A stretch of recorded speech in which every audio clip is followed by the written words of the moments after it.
আজ ৩৬শে মাস আমি ভাঙ্গা টিভির পক্ষ থেকে খবর পড়ছি।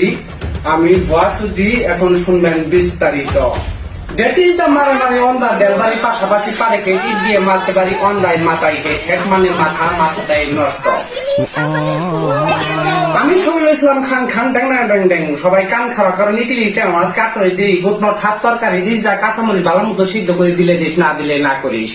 ওই পাঙ্গাস মাসে লম্বা কাটা শরীরটা তার আডা আডা গেদা মাছের আনতে বলে কপালে মারে জানার আমার গপ্তার আপনার আমার সাথে সামনে ডড করতেছে পোতাই খেকাতেছে বলতে বুকটাছে বাড়ি বাড়ি চলে রেখা তামি না দিলাম দৌড় পাততে পাততে সামনে পথে নদীর ফেস মারে হাতা দিলাম হাতার পাততে পাততে দাড়ির মধ্যে কয়েকটা চিংড়ি মাছ পড়লো। বাড়িতে গেদা আমাকে বললাম পোলাহান দে বাতাবা চিংড়ি মাছের খাবার দে বিলেট নেই চামড়া উপর তাই কামড়া হাক কর মুন্ডা খাওয়া জু কর ও তন্দে নাড়া বগা গেছে আবার মোল্লা বাড়ি কলা ভাত বিলাই পাতে ঠাস ঠাস আমি পাত মারলে সবরাস আবহাওয়া। কাল সারাদিন ওর থাকবে দিনে 14 বার বৃষ্টির সাথে ইটো খোয়া পড়তে সম্ভব রয়েছে।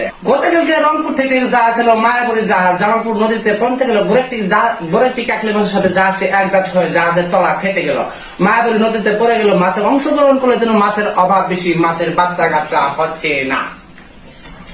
গতকালকে পাখি মারা মুড়ে 3টি মশা 4টি সিঁড়ির সাথে একজাট হয়ে মশা 3টি কান ছিঁড়ে গেছে। সরকার জানা পেয়ে হাসপাতালে তাদেরকে দেওয়ার জন্য অনুমতি করছেন, কিন্তু এখনো মশার কান 3টা ছিঁড়ে গেছে, কোনো জয়েন নিচ্ছে না বক্সিং হাসপাতাল ঢাকা।